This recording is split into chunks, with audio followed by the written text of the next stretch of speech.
Hello everyone. Thank you for joining me. I hope you're having a good evening. My evening is going great. And tonight I want to talk about, as the title says, mainstream struggle love optics and the public spectacles that Black women make out of insecurity and feelings of inadequacy. Hello. Thank you guys for coming. So we're just going to jump right in. First, I want to talk about this New York Times article. A lot of you guys sent me this article. A lot of you guys wanted my opinion. And it's just, it's not crazy to me that this story ended up in the New York Times, but it's just, it's unfortunate. It's very cringy. And it's about this Black couple who got married after a date in the Popeyes parking lot. And you heard me correctly, a date in the Popeyes parking lot. And they ain't even eat the Popeyes, to my understanding. They got KFC because the Popeyes line was too long. So I mean, you didn't even get to enjoy any Popeyes. But anyway, I digress. That's not the point. It's just like, at least if you're gonna be there, I mean, you can at least enjoy the Popeyes, but whatever. Okay. Um, and I want to say that despite my title, this couple is not actually struggling financially, at least from what I've observed and what I read in the article. They both are above average earners. They just bought a house. But I want to talk about how struggle love behavior still shows up in a lot of Black love relationships, even if they are in a higher tax bracket. And I also want to touch on how the white mainstream media specifically intentionally runs with stories like this. They make these, really struggle, dusty headlines, and they do this intentionally um, to keep up this narrative that will keep Black women at the bottom of the social hierarchy, at the bottom of the desirability hierarchy. And I also want to touch on how I feel Black women directly and indirectly encourage that. So let's read some of the article. I'm not going to read all of it. But it says, after a first date at Popeyes, marriage was on the menu. Sharia Wade was ready to forget about Stevenson Boyce, whom she met on Hinge, because he twice canceled their first date. But soon after a third successful attempt, she was ready to marry him. So, him canceling on her twice, in my opinion, that shows that he likely wasn't that interested her in the beginning. Okay. And I just talked about in several videos about how men, and especially Black men, they'll get on these apps, they'll swipe right on a bunch of women they're not really interested in. And there's actually studies to back this up. Because to men, it's a numbers game, whereas women, we'll get on the app. We only swipe right for men that we're actually attracted to. Men, on the other hand, they swipe right on as many women as possible, hoping to get sex, right? So it sounds like he was being flaky in the beginning because he wasn't really taking her seriously. So that is the first red flag. And I'm not going to read the whole article, but it goes on to say that she told him that if he canceled again, she was going to cut him off. So then he asked her to meet him in the Popeyes parking lot, and they talked in the car until the sun came up. Again, they didn't get any Popeyes. They went to KFC and came back to the car, had some KFC, and they shared their first kiss. And, you know, it's just nothing is wrong with Popeyes, but it's just the way, it's the narrative for me. It's the propaganda, it's the verbiage, it's the way that the story is framed. That's what I don't like about this thing. Okay? Um and so the article goes on to say that after a month, he asked her to be his girlfriend. She said yes. But she told him that he had to move in with her within 6 months. And at first he was like, I don't know you like that. I'm not going to move in with you. But he ended up moving in after 6 months. And to my understanding, he proposed to her before that in Barbados. And the article also said that Stevenson's colleague paid for their engagement ring out of the blue. He said, oh, I guess he just saw that, they were so in love and he wanted to buy an engagement ring.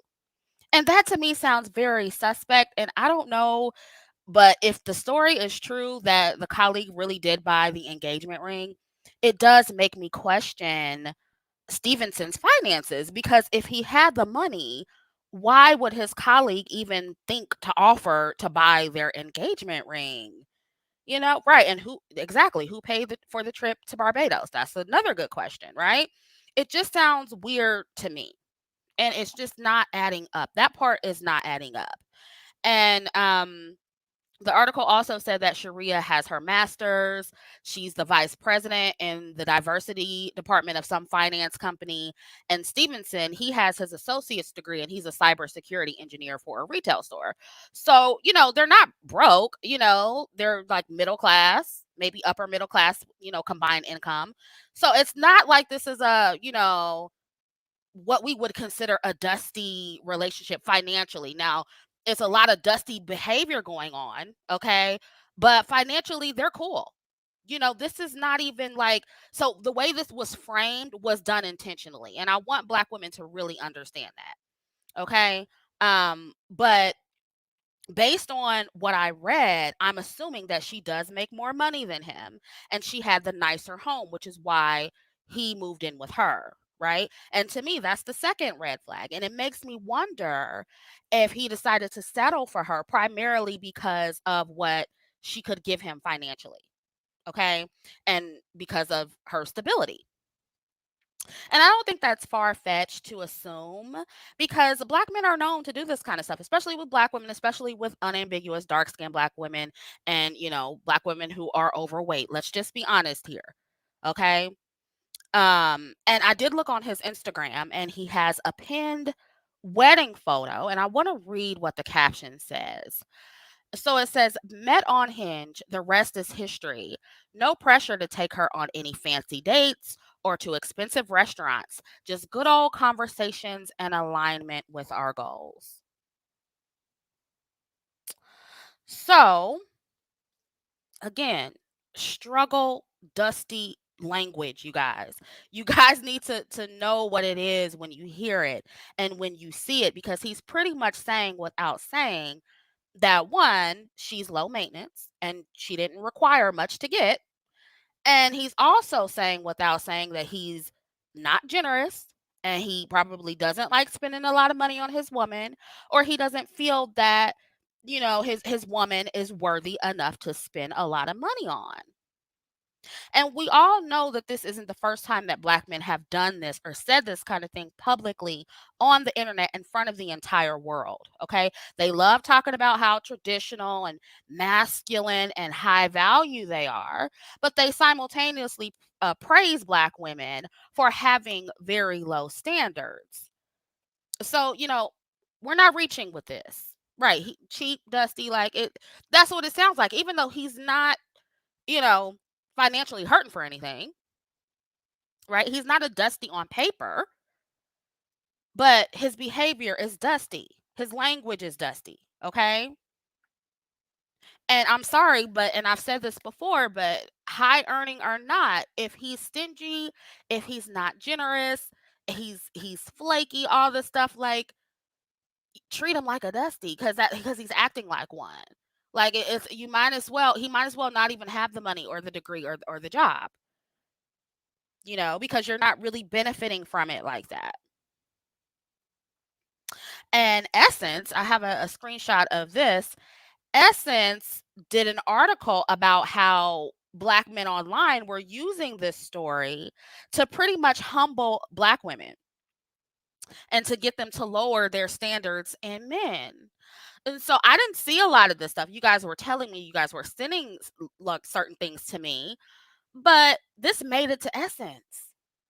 So again, Black men are online using this story basically, to say, see, Black women, She got the ring because she was willing to accept a date at Popeyes. She didn't require Ruth Chris or Fogo the Child. And that's why y'all bitter black women ain't married, because y'all want too much, right? So that's pretty much the narrative here. And they say this as if occasional fine dining is too much to ask when it's not. Like, people with a lot of money can afford to go out to a nice restaurant for their anniversary, or, for the first date. Like, come on, right? So that's why these high value conversations coming from black men in particular, they're a joke, because they keep proving over and over and over again how cheap they really are. And I'd be willing to talk about the systemic issues and the racism that's tied to why black men are so cheap. I would be willing to do that if they weren't so arrogant and dishonest about it. You know what I'm saying? Like, they make it very hard to empathize with them when they're so rude and they lie so much. They lie so much. And black women are truly showing how desperate they are when these stories come out. Again, I feel like it's framed in a way to make it look worse than what it is. I do feel like that, but it's like, black women, you need to know when you're being used for propaganda. You need to understand when you're being used for that. Okay? Because this man can afford to take her to a better restaurant than Popeyes. He can afford a better date than that.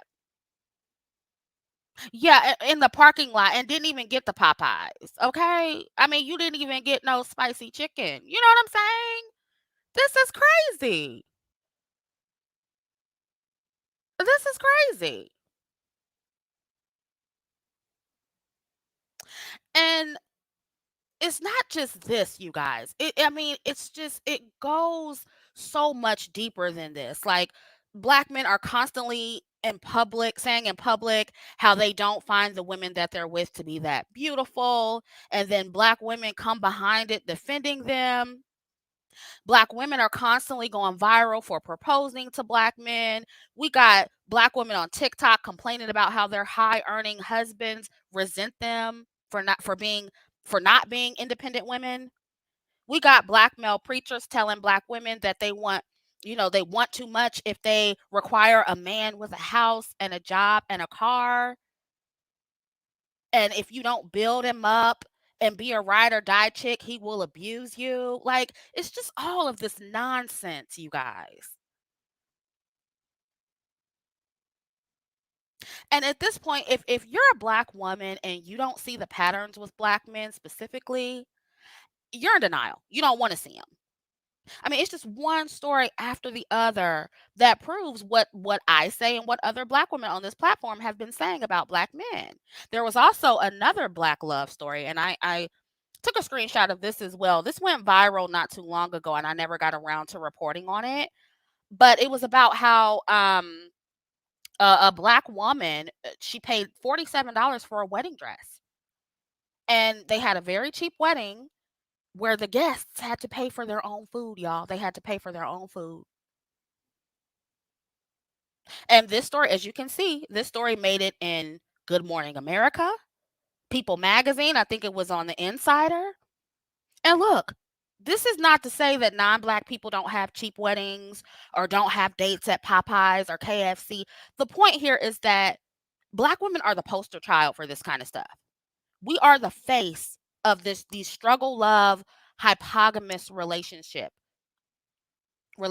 with non-generous opportunistic men. We are the face of this. And that is the issue here. It's the optics and it's the culture that is the problem. Yeah, do y'all remember this story? And I mean, look, these women are beautiful, beautiful brides. Like, so it's no shade against them. And I'm not saying that you can't have a budget wedding or anything like that. A lot of people have that. But I'm saying it's the optics and it's the headlines that these white uh magazines and publications are running with on purpose. And we need to start calling this out and stop allowing them to use us like this, because they're going to keep doing it if we know. And all of this, struggle love, mainstream coverage, and imagery, it's happening for a couple of reasons. One, because black men, they loudly celebrate independent black women who take care of black men and who don't need much, who have low standards, right? They celebrate that. And it's also partially due to black women drinking the Kool-Aid. We drink the Kool-Aid, and we're always somewhere announcing to the world on social media, online, that money doesn't matter when it comes to men, right? We're constantly pledging our allegiance to black men, saying how we can never date a white man. I saw a black woman say that she would rather date a broke black man than a white man. This is the kind of stuff we say out loud for everybody to hear. Or we'll condemn other black women for finding love over the fence, or for having higher standards than or in men, right? Another thing we do is we're so quick to shoot down luxury promotion or any promotion that shows black women being spoiled or provided for or indulging and enjoying nice things. This is all connected, you guys. And I need you to understand that. Anytime we denounce anything like that, anything like what I just mentioned, it's like putting a big sign on your forehead that says, "Hey, look, I'm low maintenance. I'm low value. I have low standards in men." That is what it's like. That's how you're advertising yourselves, ladies. Like it or not, that is what you're doing. That's what you're saying to the world. So it's no wonder why they put shit like this in the New York Times and People Magazine and Good Morning America. This is what you're doing, black women. This is what you're helping to perpetuate. And I want to say this as well.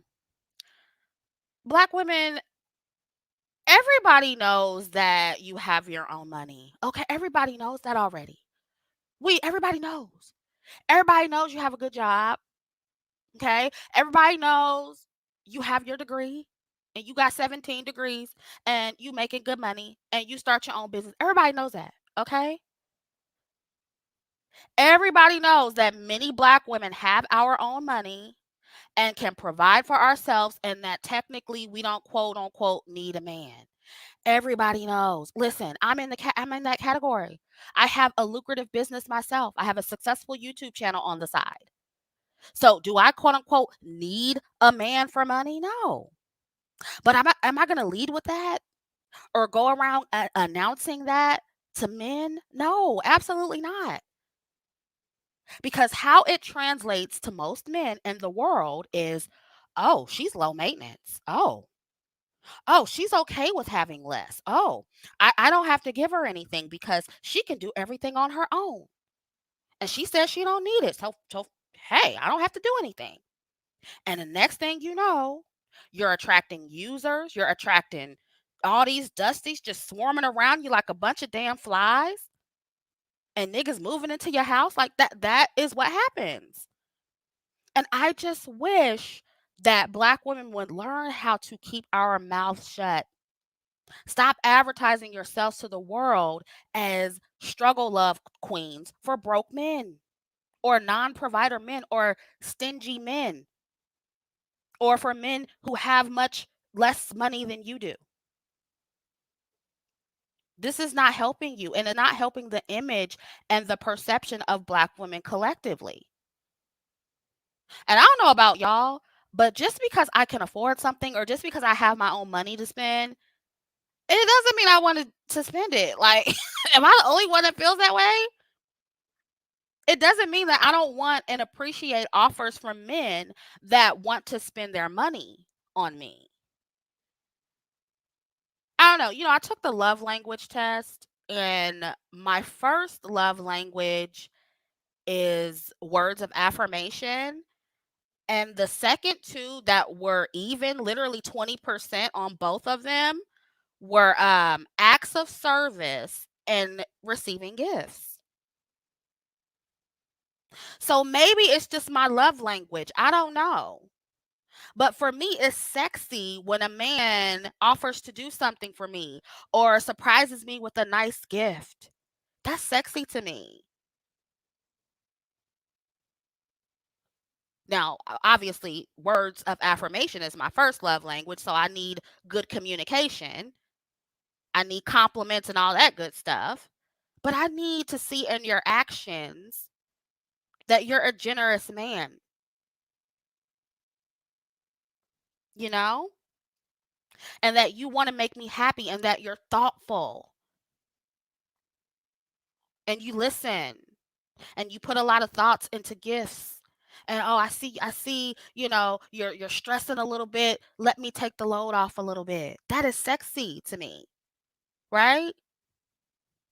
So it doesn't matter if I have my own money or not. I need my man to have something too. And I noticed that with black women, we brag about having money and therefore not needing a man with money.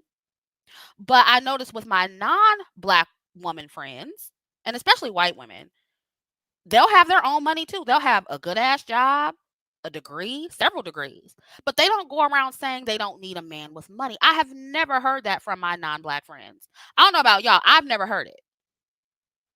In fact, they can be educated, highly educated, have a great job, kicking ass, be an entrepreneur and still not accept a man that's making less than them. That's just something I noticed. And I noticed that just many of them are much more unapologetically hypergamous than us, no matter how much money they make. And they damn sure aren't screaming to the world that money doesn't matter to them in relationships. Not like we are, you guys. Not like we are. And I'll acknowledge I am speaking from the perspective of someone who has mostly upper middle class and upper class non black female friends.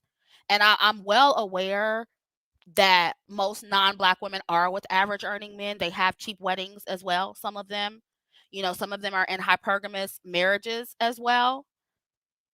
Um, but again, like even with that, like, and I know y'all can feel me on this. When you go to Ruth Chris or the high-end restaurants or something, you see mostly white people there. I'm not saying I never see black people there. I know it also depends on where you're from, where you live. Um, but it's like you see everyday non-black people in those environments. Everyday people, they're not always rich or wealthy. So it's like I don't like this narrative that they push online where it's like black women are asking for too much. We're not. We're not. You're not asking for too much if you want a $40 steak every now and then. It's like, come on. Come on. This is crazy.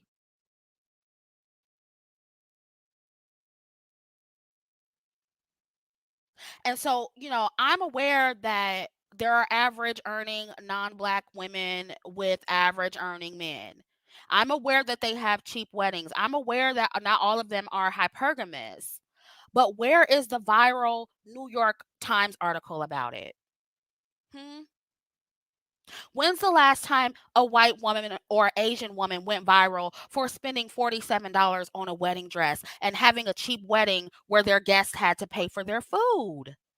That is so tacky to me. Just save up and wait to have the wedding. Like, come on. There's no way I would have a wedding and the guests have to pay for the food. Come on, y'all. And when that happened, black men were online once again. Well, see, it's about the marriage. It's not even about that. It's not about the wedding like that. She's married. She got the ring. That's how you get the ring. They were totally okay with it. Just cheap.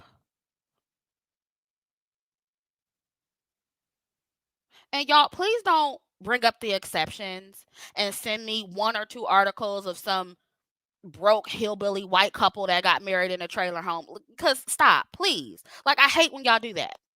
We all know that Black women go viral the most when it comes to this stuff. It's not debatable.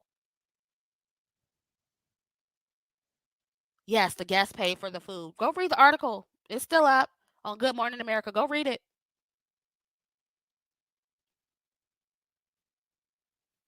So, it's not that I expect all Black women to marry up. It's not that I think all non-Black women are with rich men.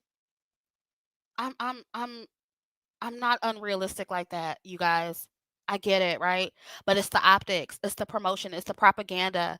It's us encouraging it.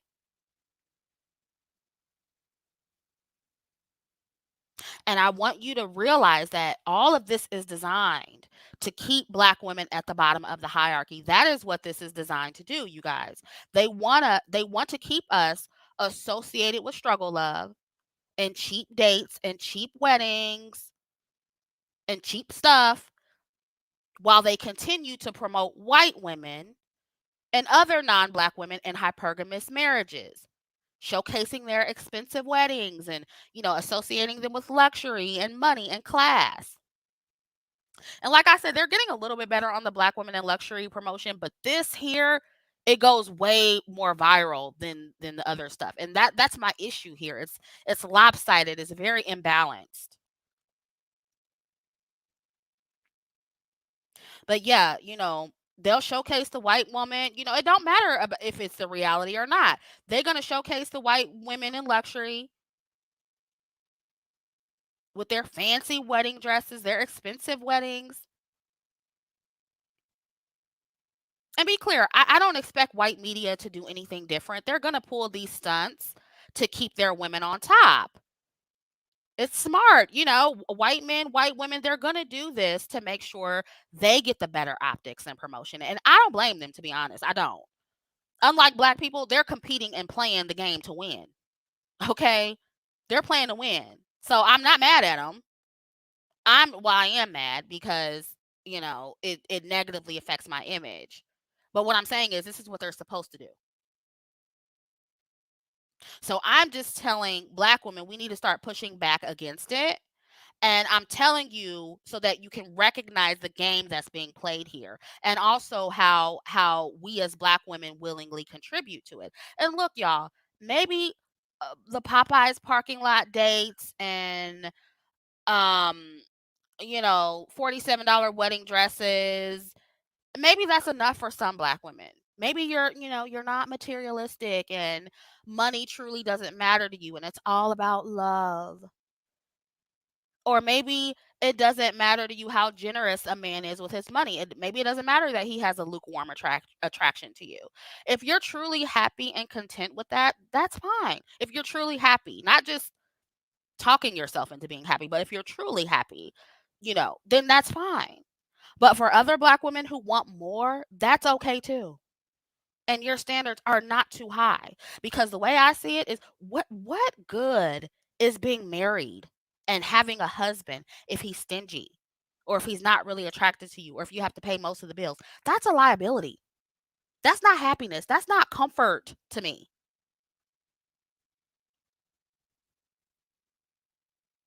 And what really gets on my nerves is how there are Black women online who are selling that kind of relationship to Black women. And this is why I told y'all a long time ago, be careful listening to the Struggle Wives Club on YouTube. Okay? I got a live stream about that. And y'all know who I'm talking about.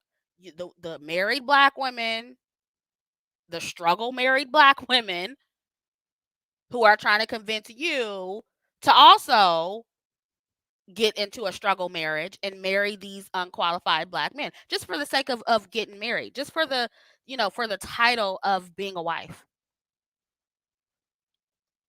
And I'm talking about the male identified women who heavily parrot Kevin Samuels and the likes. Y'all know who I'm talking about.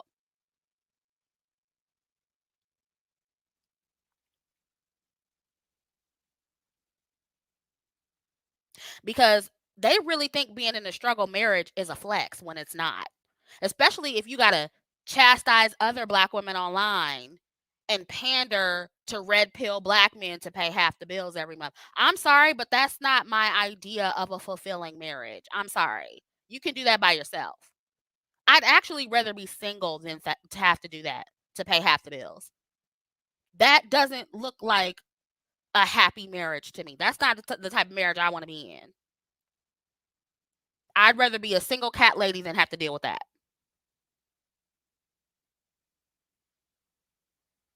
And let's be real, a lot of these pick me's online they're so obsessed and focused on, channels like mine, level up channels, swirling channels, divestment channels, because they have buyer's remorse. That's the real tea. They have buyer's remorse and they want other black women to settle for less like they did. And they're mad because we're not willing to. And so they're obsessed. And, it's one thing, I don't mind being critiqued. I don't mind that. And it's one thing to give valid criticism, but some of these women are obsessive and they lie and they twist the truth to favor black men. And they'll say that that's not what they do, but they absolutely do that. And to me that's when it starts to look weird and abnormal, especially coming from men who say or women who say they're happily married. I just think that's weird. These women, they don't present themselves like the happy wives of black men. They're much too pressed. So just be mindful of that. And as I always say, make sure you're clear about what you want from men. Vet them thoroughly, vet them vigorously, and always be mindful of how you present yourself, ladies. Be careful not to subconsciously put that low standard sign on your head by running your mouth about how you're willing to accept low value men because you have your own money. Men pick up on that energy very quickly. Other people pick up on that energy. And, you could be blocking your blessings, okay? Always stay open to receiving. I don't care how much you have. I don't care how much money you have. Always stay open to receiving. Because we've seen countless examples of black women who lead with money, lead with independence, and they're getting burned. That rarely ends well for black women. So just be careful. And before I move on to the next topic, let me see. I'm so sorry, y'all. I missed a bunch of super chats. Let me see if I can scroll up. Uh, I'm sorry, y'all. I missed all the super chats. Now I can't scroll up to see them. Thank you to everybody who donated. I apologize. Apologize for that. So let's move on to the next topic. So this is another viral story. It's a little bit old, so I'm late on addressing it, but what's new? I'm always late, right? So this is Terica Williams, and as you can see, she took a very provocative graduation picture. She just graduated from Florida A&M University. Um, so this picture went viral. It sparked a lot of conversation online. So much so that the university said they launched an investigation after the photo went viral. I don't know what they were investigating, but they launched an investigation. There was even talk about Terica's degree being revoked, but there's been nothing to confirm that. I don't even know how they would do that anyway because she earned her degree. And even though I think this photo was done in poor taste, revoking her degree, in my opinion, is going too far, or even, threatening to do that because regardless of the photo, her degree is something that she worked hard for, is something that she earned, right? So, Terica did respond to this. And she said, anybody who knows me knows that I've been dressing provocative my whole life. There's a lot of assumptions that have came with me accepting my body. A lot of people question my capabilities and intelligence solely based on how I choose to dress. As I'm standing here with my master's degree at the tender age of 24, I'm the living proof that clothes do not define you. I encourage everybody to embrace their bodies and step outside social norms. So Of course, she used the body positivity angle to justify what she did. And this is very similar to how the twerking senator of Rhode Island, I'm sorry, I forget her name. This is very similar to how she used body positivity, and she hid behind the respectability argument when people called her out. And while I do understand the respectability perspective, I just want to know, and y'all can tell me in the chat, where is the cutoff? Where's the cutoff? And when are we allowed to say something is inappropriate? When are we allowed to do that? I mean, can somebody answer? When are we allowed to say something's inappropriate without being hit with all this body positivity stuff and respectability? For the respectability girlies, for the feminists out there, is there anything that's inappropriate? Is there anything? Can you tell me, please? Are y'all just, I mean, are we advocating just to, walk around naked any and everywhere and just normalize doing it? I mean, is that what we're doing? Is that what we're advocating for? Is that what we're pushing for? Just get rid of clothes altogether and just any and everywhere? Is that what we're doing? Because I just want to know, where's the cutoff? Because in my opinion, it's completely unrealistic to have zero standards. That is just not the world we live in, you guys. It's just not. It's completely unrealistic to have no concept of what's inappropriate behavior and what's inappropriate behavior in certain places and events. And I understand some of it's rooted in white supremacy, but let me ask you guys another question. Are black people allowed to create their own standards outside of white people? Are we allowed to do that? Are we just going to be a group of people with no standards ever on anything? Because I'm gonna just be real. We talk about, all these educated, kick-ass black women, entrepreneurs. Let me ask the black ladies in the chat who have their own business. Would you want anyone, male or female, taking nude pictures in front of your business? Because I know I wouldn't.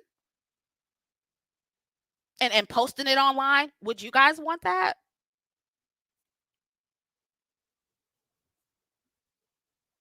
I want to know. But because, some of the respectability girlies and all that, I mean, you got your own business. Would you want somebody posted up outside of your shop or your uh office like this? Would you want that?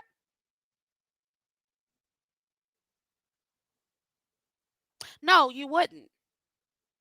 And I think black women in particular are doing ourselves a great disservice by having this anything goes mentality, or keeping up with this idea that we're going to somehow use our naked bodies as a political tool to change people's perception of us and our sexuality. Because as we can see, it's just not working, ladies.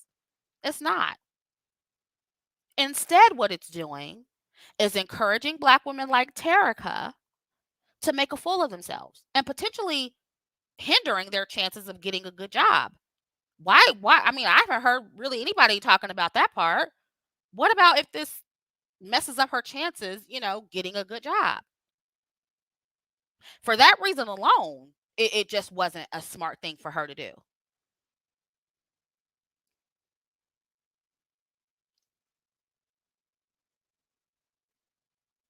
You know? What this is doing is adding to the over sexualized imagery of black women. And look, I am not a prude. I don't get all, squeamish and freaked out when I see naked people. Y'all know how I am. Okay. I don't care about none of that. I don't believe that the naked body should always be sexualized. But let's be real here. Most black women and women in general take these kind of pictures to be sexy. That's why they do it. And more specifically, to appeal to the black male gaze. This is why we do it. It don't have nothing to do with body positivity. You do this for attention from men. Like, can we just be honest about that too? Yeah, you do this for shock value. You're making these spectacles for a shock value, for attention. And I notice in these conversations, Black women, we don't like to be truthful. We don't like to be truthful about why most of us take pictures like this. And look, I think sometimes they're telling the truth. Maybe it is for you to feel good about yourself and all that stuff. But I think most of the time it's to appeal to men and especially Black men. And I don't think women like this realize that when it's done so out of place like this and it's so over the top like this, it it's not, it takes away from the sexiness of it. It comes across as being desperate looking more than sexy, you know? And it also adds to a lot of Black woman stereotypes that we hate. And I totally understand when Black women say, "Oh, Black women aren't a monolith, and one Black woman's actions shouldn't reflect the collective of Black women."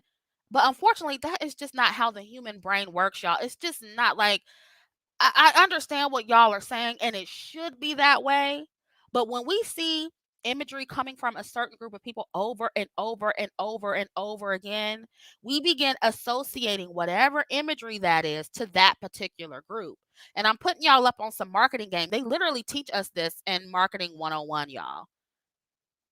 How marketing is a psychological thing. So they know what they're doing when they promote a certain thing or a certain group of people one way over the other. White people been doing it forever. We know how it is, right? So that is just how the human brain works. Even if it's not our intention to associate, certain imagery we see over and over again from a certain group of people with that group, like it that's how it happens. I mean, we do that to white people. We do that to white women. We call them Karens, or when we accuse them of appropriating Black culture, because let's be real, that behavior with them is common, is it not? We all know what the typical white people behavior is. And sure, we like individual white people. We have white friends, right? But in certain situations, do they not behave like a monolith? Hello? So, while I do agree that Black women should have the right to be individuals and not be responsible for how one individual Black woman represents herself, the issue here is that it's not just one of us doing what Terica did or something similar. It's part of the culture at this point. These images are repetitive, okay? And it's being attached to all Black women, whether we like it or not. And it's for some reason, it's like we understand this when it comes to other things. We always acknowledge how an overabundance of one type of representation for Black women is problematic, right? We always acknowledge when white people always promote us as the mammy or the Jezebel or the sapphire. We understand why that repetitive imagery is problematic. We understand why that is. But when it comes to us creating that imagery repetitively, suddenly, we don't get it.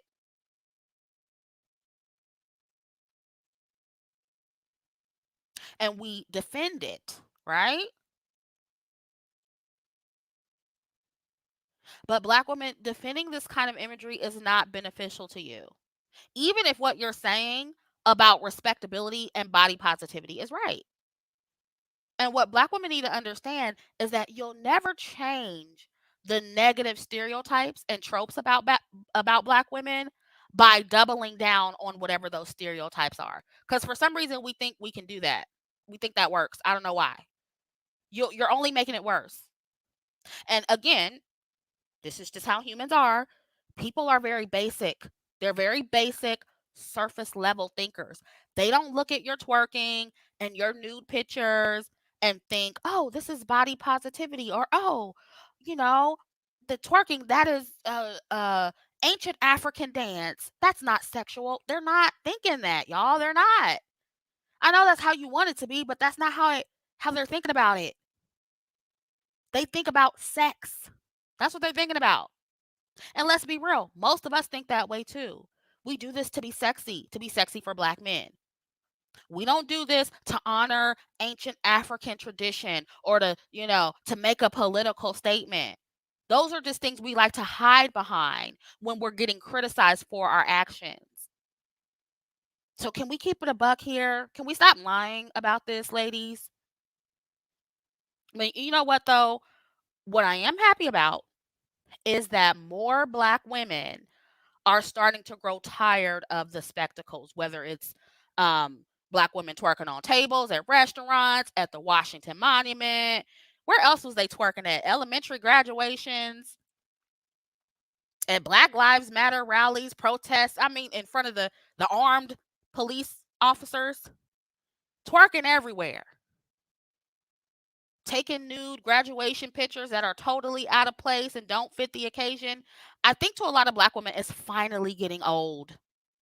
It's finally getting old because it's just overkill at this point, and we're realizing that the optics are bad. Being overtly sexual or nude in places that don't call for that, or using sexuality and nudity as an act of defiance, we're starting to realize it's not the political tool that we thought it was. It's ineffective, it's unflattering, and honestly, it just makes black women look very desperate and attention seeking. That's what it's doing. And I'm happy that black women are starting to see it, because years ago when I first started talking about it, y'all dragged me for filth. Y'all dragged me. But now you're starting to see it, what I was saying is true. And something I really want to highlight in this live stream is how unambiguous educated black women like Terica, they like to, or they seemingly try to overcompensate for what they feel is a lack of beauty in themselves. Have you guys noticed that? It's like they're overcompensating for their insecurities with this hypersexuality or images like this one that invoke a sexual response from men, or again, and more specifically black men. Because I did look on Terica's Instagram, and I have this picture. Right, I looked on her Instagram. A very beautiful girl, very beautiful girl.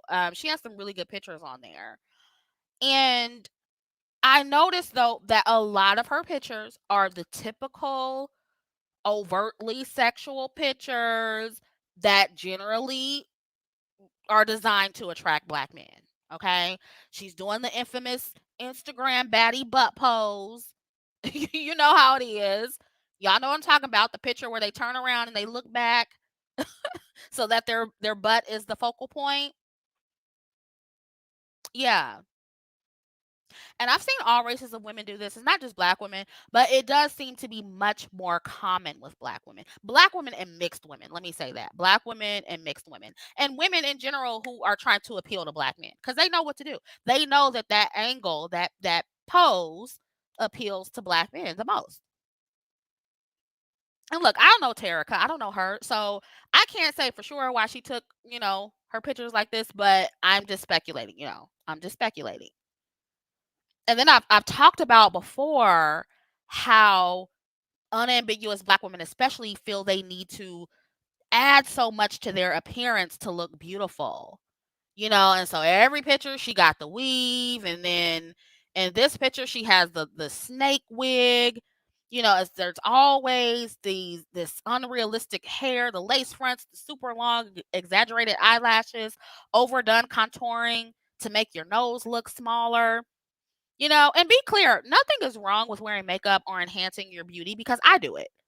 But when it starts to look too unrealistic and too out of place, that's when I start thinking there may be a deeper issue going on. Okay, I'm not trying to diagnose anybody, but it just starts looking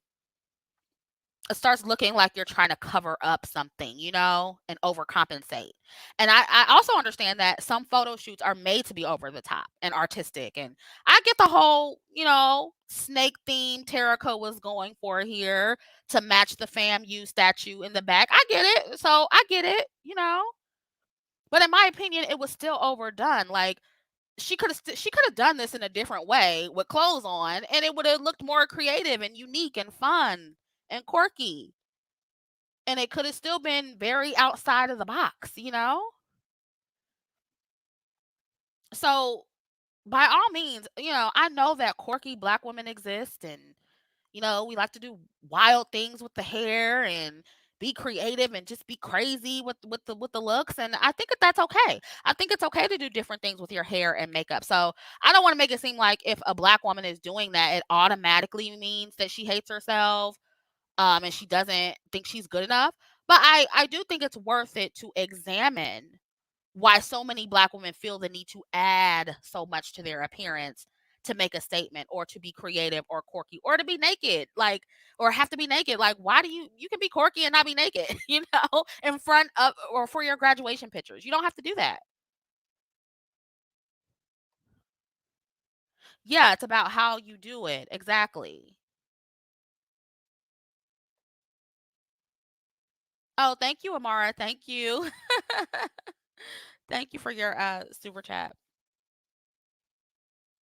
But yeah, it's like, why do black women feel the need to always be naked or twerk or, do the booty pose or, just act a fool and make a spectacle at the most random places to feel seen or feel like they matter, especially when they're PhDs at 24 years old. I mean, come on.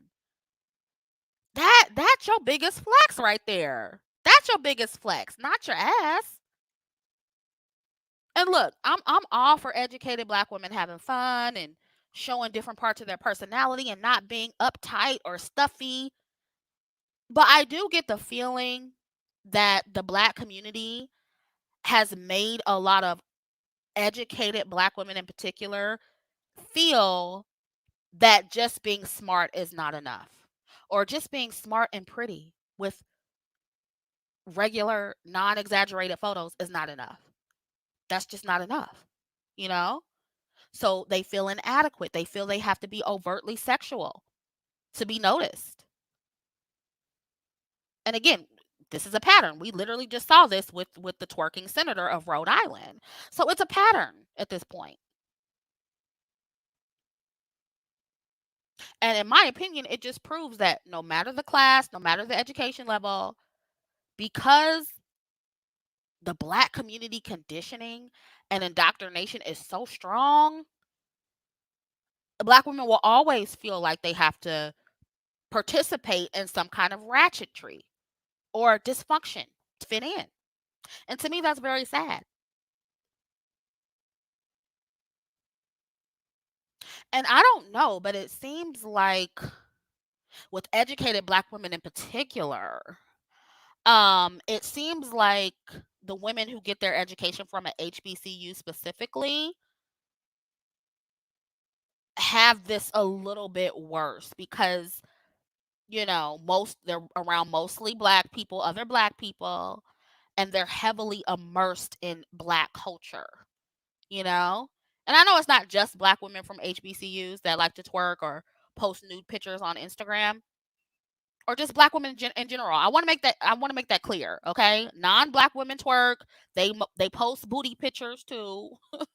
But let's not lie and pretend that this behavior isn't predominant in black culture, you guys. And don't tell me it's not because y'all are so quick to get mad at a white woman who is making money twerking or from holding uh twerking classes, and you'll accuse them of cultural appropriation.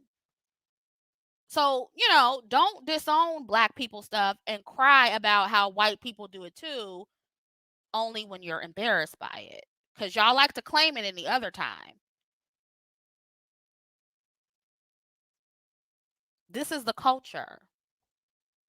And it's the culture. And if you're honest, you'll agree that the body positivity, the sex positivity, the twerking, it's overkill at this point. And it's gotten so bad that we can't even define anything. We can't even make it our own standards. Now y'all are conflating politics and feminism with your desire to just want attention from black men online. It is so disingenuous.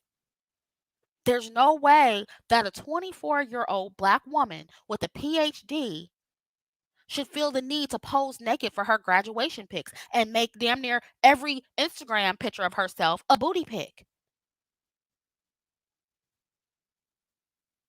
And I do think Terica will go far because she's a smart young black woman, and I'm very proud of her for what she's accomplished at such a young age. But when I see stuff like this, it pisses me off because it just shows me that the black community is failing black girls. In the self-esteem department, you guys are failing black girls. Now, when it comes to teaching them how to get an education, hey, y'all are getting that part right. But you are not validating your black daughter's beauty enough. And I'm talking to both black men and black women. And it shows up later in life when they do things like this. When they think they need to always show their ass to look good. When they keep unnatural looking wigs on their heads 11 months out of the year. When they contour their noses to look smaller and wear those ridiculous unnatural looking lace fronts and eyelashes 24/7. They're overcompensating. They're overcompensating for what they perceive to be unattractiveness and lack of beauty in themselves. And it's a problem. And black people aren't talking about it enough. You're not talking about it enough. Most of this community is colorist, and you're passing your internalized colorism and your featureism and texturism down to your black daughters, and they're out here making spectacles of themselves just to feel pretty, just to feel seen. That is so sad to me. It triggers me. I'm triggered, like, because I see through this. You're failing your black girls. And I just want to tell all the young, unambiguous, educated black women out there, you are enough. You don't need all of this extra stuff added to you. You don't need to exhibit this over the top behavior to be beautiful. You don't have to make a spectacle of yourself to be beautiful. If you're naturally, fun and quirky and crazy, that's fine. Express yourself. But don't try to be something you're not or overdo it for black community acceptance. That's what I'm saying here. The black men who don't notice you without doing all of that, they're usually trash anyway. You don't want them anyway. And I'm talking to the young girls here. Open up your options to include all races of people, all races of men who appreciate you the way that you are. Just the smart, regular, fun black girl that you are. You know? Yeah, Mimi says black women should be a oh shoot. I missed it. Mimi says black women should be allowed to be basic and regular. Yes. I agree. But there are people out there who will appreciate you the way that you are.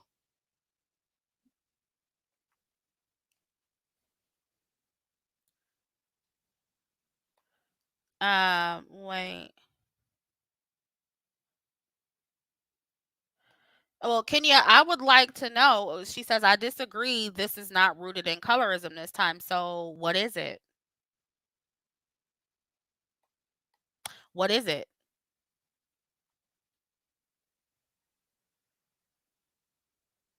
I like you to give me a good rebuttal for that.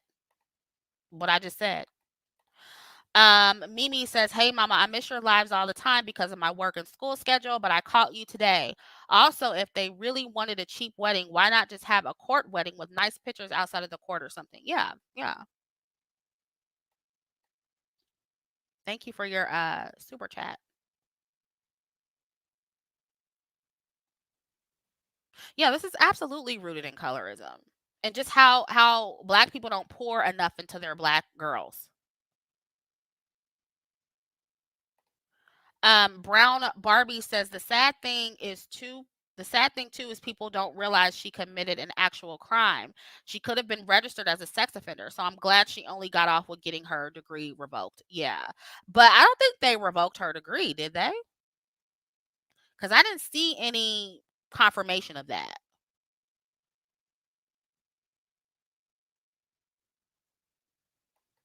Yeah, it definitely could have been worse for her for sure.